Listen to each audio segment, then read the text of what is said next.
Muy buenas gente, ¿qué tal? En este vídeo os voy a enseñar a hacer un proyecto muy sencillo de Machine Learning que va a consistir vamos a intentar predecir a partir de unos datos si una persona puede tener o no Parkinson y para ello vamos a necesitar la ayuda de un CSV.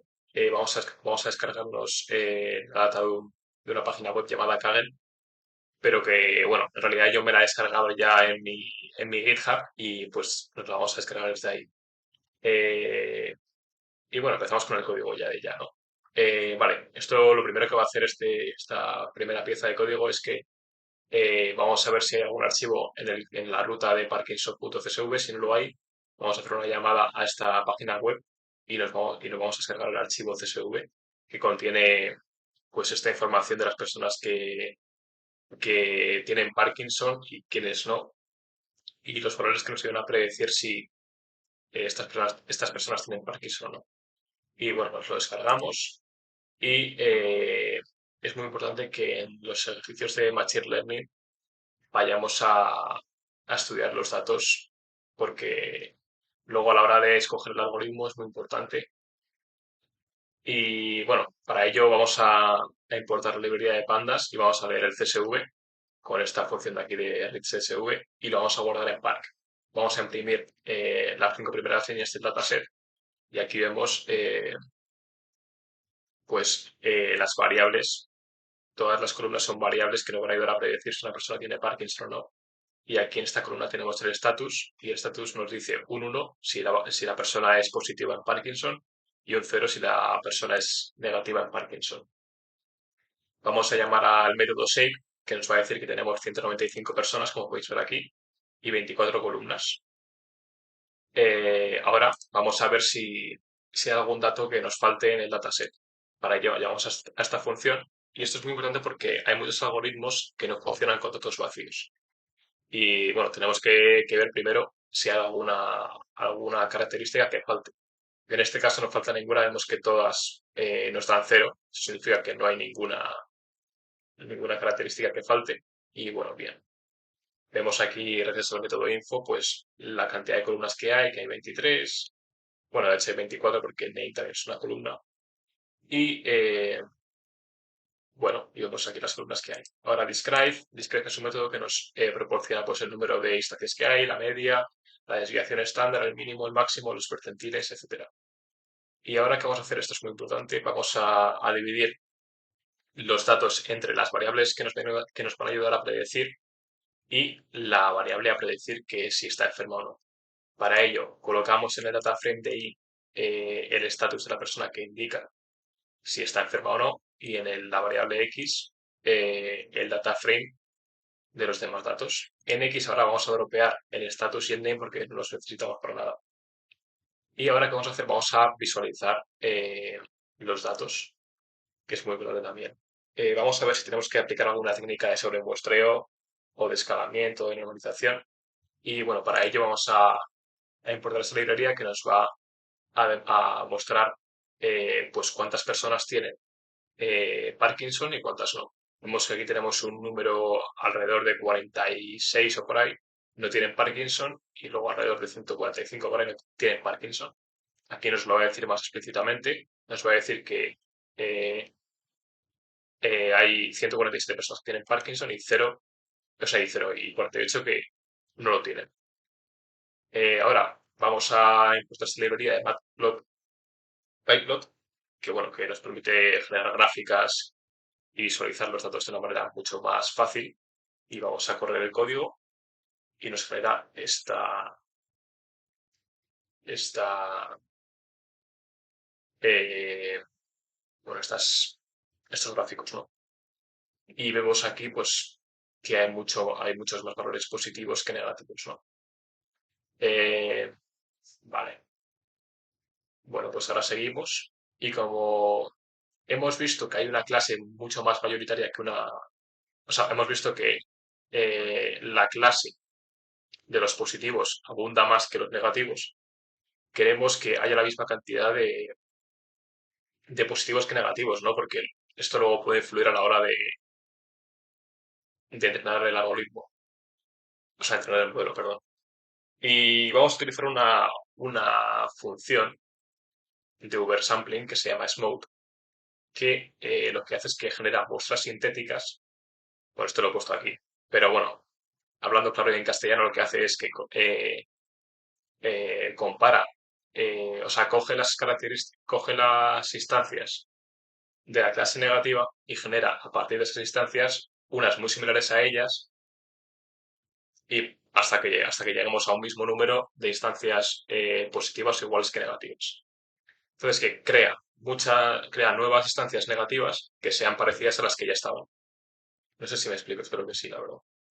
Y bueno, pues aquí pues esto es lo que hemos hecho, que hemos importado el método, o sea, esta clase de Smooth, que es el método que vamos a utilizar para, para hacer el sobremuestreo, y lo vamos a aplicar en la clase minoritaria y luego lo vamos a entrenar. Vamos a dividir, bueno, aquí lo que hacemos es lo mismo de antes. Dividimos la variable a predecir de de las variables predictoras. Este método feature sample lo que va a hacer es que nos va a devolver un tuple, que un tuple es como una lista, pero es inmutable, y lo vamos a guardar en xsmode para las variables predictoras y en esmode la variable a predecir, que sería el status. Y aquí, al correr este código, vemos que tenemos ahora mismo el mismo número de positivos que de negativos. Así que bien, hemos avanzado mucho. Y bueno, no sé por qué hice eso, pero bueno, seguimos con el código, y ahora hacemos una copia del smode y lo guardamos en parquesmode. Y hacemos otra copia del esmode y lo guardamos en parquesmode status. Y esto, bueno, lo hacemos para que no se, se corrompa el xsmode, que luego lo vamos a utilizar. Y vamos a llamar otra vez la función de antes y vamos a ver cómo se han modificado estos dos gráficos.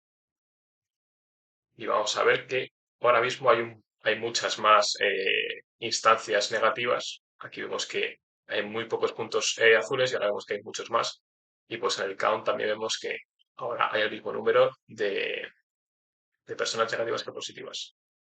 Y bueno, esto ha sido bueno, esto es muy importante hacerlo, sobre todo en este tipo de ejercicios. Y ahora lo que vamos a hacer va a ser escalar las características que tenemos.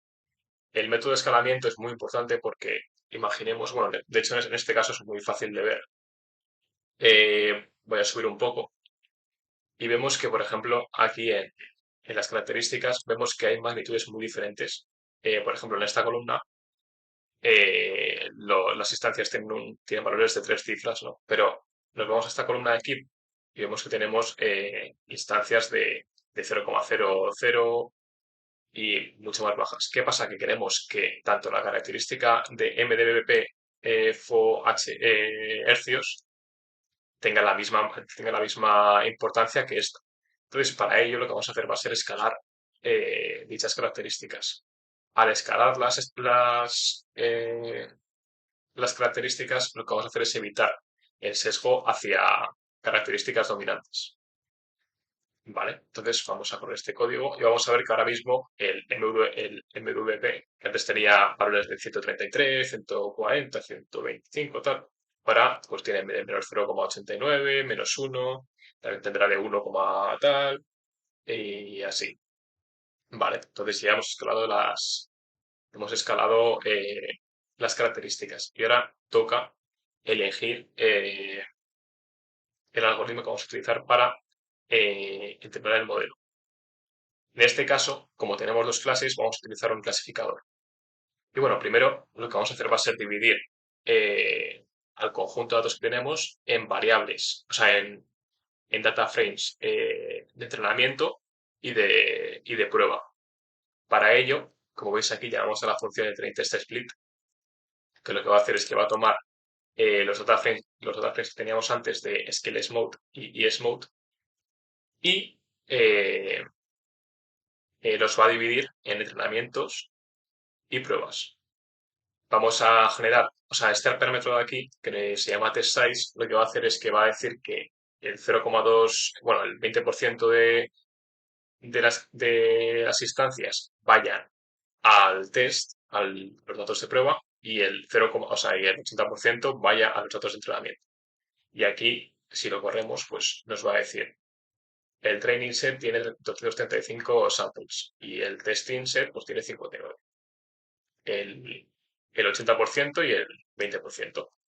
¿Y ahora qué vamos a hacer? Vamos a elegir el algoritmo. El algoritmo que vamos a utilizar va a ser el de Random Forest Classifier, que bueno, voy a dejar un vídeo en la descripción en el que explica muy bien este algoritmo. Yo lo voy a intentar explicar, pero probablemente lo explique un poquito así, regulinchi.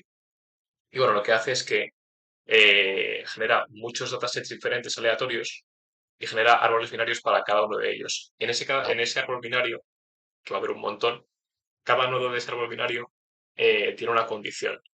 Y lo que intenta ese árbol binario es dividir, en base a las características que tenemos, dividir las clases en positivos o negativos.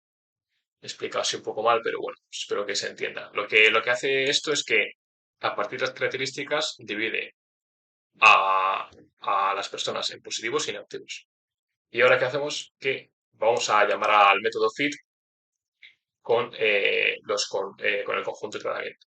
Xtrain, que son las variables predictoras, y train, que es la variable a predecir, el status. Y pues ahora, ¿qué hacemos? Que con el conjunto de prueba llama, llamamos a la función predict, que nos va a devolver un array eh, con los valores que hemos predecido si son positivos o negativos. Si, por ejemplo, ahora imprimimos predictions test, pues lo que hace es que nos va a dar un array con todas las personas que, por ejemplo, el 1 significa, ya lo he dicho antes, pero el 1 significa positivo y el 0 negativo. Entonces, prediction test, pues, eh, a partir del conjunto de prueba, pues nos devuelve sus predicciones. Y ahora, ¿qué hacemos? Pues vamos a ver qué tan preciso es el sistema que hemos creado. Vemos que aquí con este método, o sea, con esta función accuracy score de Scalar Metrics, lo que va a hacer este método es que va a comparar eh, lo que hemos guardado aquí en ITES, que eran como los datos que ya teníamos de las personas que sabían que eran positivas y negativas, y lo vamos a comparar con las predicciones que hemos hecho sin saber si esas personas eran negativas o positivas. Entonces, esto lo que va a hacer es que va a calcular un porcentaje de precisión que es del 98,31%. Esto significa que nuestro modelo va a predecir muy bien si una persona es positiva o negativa. Y esto es otra manera de medir qué tan bueno es nuestro modelo. Y esto va a generar como un gráfico que nos va a decir, pues, qué variables, o sea, cuántos falsos positivos y falsos negativos hay. En este caso vemos que false hay 30, entonces hemos acertado 30. Y true hemos acertado 28. Hemos fallado en uno solo, que es un falso positivo. Entonces, bueno, de 49, o sea, no, de 59 personas que teníamos, hemos fallado en uno. Así que bueno, está bastante bien, la verdad, para que engañarnos. Y bueno, esto ha sido todo. Espero que os haya gustado. Y bueno, pues nos vemos en el próximo vídeo. Chao.